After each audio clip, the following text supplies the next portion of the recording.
Hello Year 4, and Miss Frain is back doing some videos with you. So I hope you enjoyed the past 2 weeks where you should have been working from the White Rose resources. So that is very similar to the sort of learning we do at school.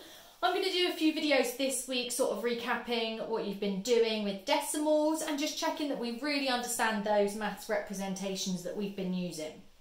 So to start off a recap, I've got our place value family here, and if you remember when we're at school we normally have our place value counters out.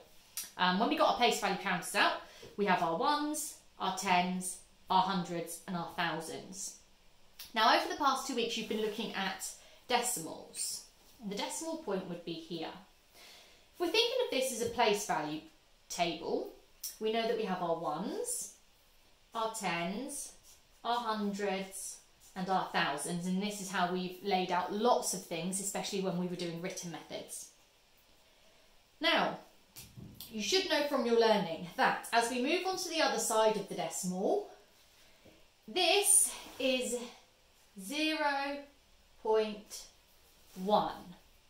okay? And those are called tenths. The next one is 0.01, and then you have moved into hundredths.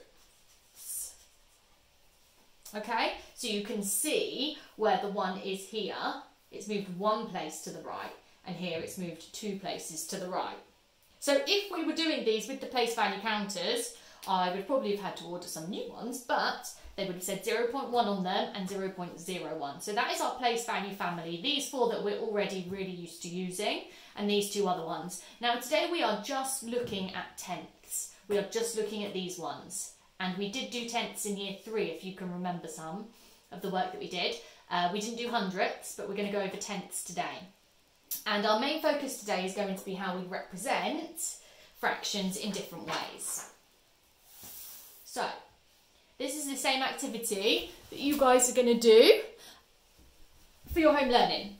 So I'm going to give you a fraction. So here, for example, my fraction is 5/10, and I want you to represent that in 4 different ways. I want you to show me it as a bar model, write it as a fraction with a numerator and a denominator, on a number line, and as a decimal. Okay, so we're going to do 2 together, and then you guys can have a go. So if I'm doing a bar model and I need 5/10, I know I need 10 equal parts. 1, 2, 3, 4, 5, 6, 7, 8, 9. 1, 2, 3, 4, 5, 6, 7, 8, 9, 10. So I've got 10 parts. This is my whole, one whole, and I've got 5/10. So I would colour in 5. 1, 2, 3, 4, 5. Okay? Now, if I'm going to write this as a fraction, you should all be excellent at doing this by now. I know that my whole has been shared into 10 parts, and this over here can really help me. So I've got 10 parts of my whole. My denominator is 10. My numerator is how many parts we are talking about, or how many parts are coloured, and I know from here that it's 1, 2, 3, 4, 5. 5/10. And now my brain is starting to remind me of something, because I can see I've got 5 shaded and 5 not shaded. I can see I've got the same amount over here as I do here. And I also know that 5 is half of 10. So 5/10 is also the same as 1/2. You don't need to put the equivalent fraction, but if you would like to for any of them, or you can work it out, then you can. I just remember that from my equivalent fraction learning. Now, to write this as a decimal, remember, this is one whole. That whole thing, that whole bar, would be 1 place value counter 1. Each of these parts, because we're working in tenths, each of these parts would be 0.1.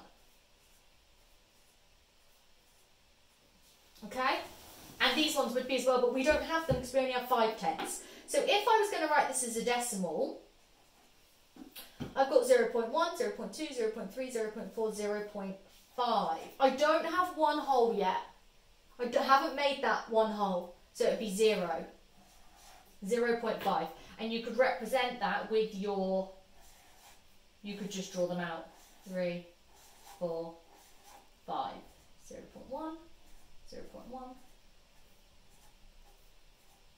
Okay? And then you're going to show it on a number line. So if you're doing a number line, we know that we are going to be working from 0 up to 1 whole. Bar models are really useful here. So we're going to have 1, 2, 3, 4, 5, 6, 7, 8, 9, 10. And when we get to 10, that's going to be our 1 whole. Okay? And we're talking about 5/10. So we've got 1, 2, 3, 4, 5. So on here, 5/10 would be there on the number line. And again, it is halfway. Links back to our equivalent fractions. It's halfway. All of the fractions you are going to be doing today are using tenths. So your bar model will have 10 parts. Your number line will have 10 jumps. And your fractions will all have 10 as a denominator. All right?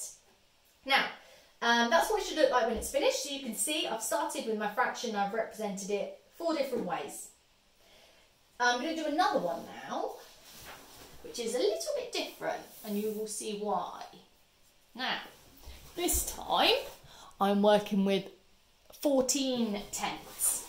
Okay, so starting with my bar model. I always think bar models are best to do because then they really help you with all the other bits. So, a nice bar model again. I'm working in tenths, so I need 10 parts. 1, 2, 3, 4, 5, 6, 7, 8, 9, 10. Okay, and I'm going to need to colour in 14. Oh, but there's only 10. Oh, I'm going to need to draw another one, aren't I? And I can't just draw 4 extra. I need to draw the whole thing. 1, 2, 3, 4, 5, 6, 7, 8, 9. So now I've got 10 and another 10. I'm not working with 20ths, remember, I'm working with tenths because this is 1 whole and this is another whole. Now, I know that I'm going to need to colour all of these in, so that's going to be 10, 11, 12, 13, 14. Okay, 14/10. Now, you should be starting to remember, okay, if that whole thing is coloured in, that is 1 whole. 1 whole and 4/10. So there I've written it as a mixed number fraction. I've got my 1 whole and my 4/10, which is also the same as just writing it the same way I did here. These are all working in tenths, and I've got 10, 11, 12, 13, 14 of them. So those two are equivalent. Okay? Now, if I was going to make this as a decimal, remember, each one of these bars is 1 whole, and 1 whole is a 1 place value counter. Each of these little bits is a 0.1, 0.1, Alright, now, if I'm looking here, this is where my bar model helps me. I've got 1 whole here. It's again to do with exchanging. Remember our place value family, 10 ones, if I had 10 of these, I would exchange it for 1 10. If I had 10 tens, I would exchange it for 100. If I had 10 hundreds, I would exchange it for 1,000. Exactly the same here. I've got 10 tenths. I exchange it for 1.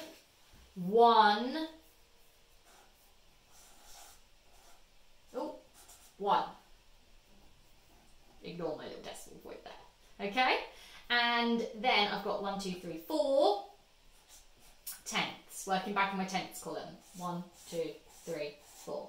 0.1, 0.1, 0.1, 0.1. Okay? So that's what it would look like as a decimal. That would just be 1. Okay?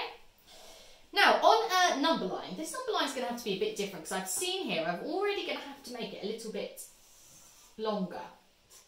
Because I've got 0, 1, 2, 3, 4, 5, 6, 7, 8, 9, 1 whole because we're working in tenths, and I know from my bar model I'm going to have to go past 1 whole, so I need to keep going. I can't just go on and on, I'm just going to go up to 2 wholes because that's, look, 1, 2 on my bar model, I need to get 2 on here. 1, 2, 3, 4, 5, 6, 7, 8, 9, 10, that's going to be 2.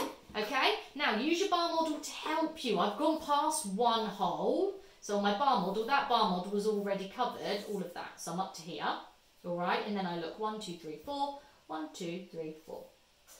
And that's what I would be. Can you see how that links to the bar model? That hole has gone onto there. Those 4 parts have gone onto there. Okay? So that is your maths for today. So on your home learning, I've put some different fractions for you to represent in those 4 ways. So yours should look like mine. And then I've also put an extension on there where you're matching some representations up. So if you would like to challenge yourself and do those, then you can. But the main focus is getting these representations done.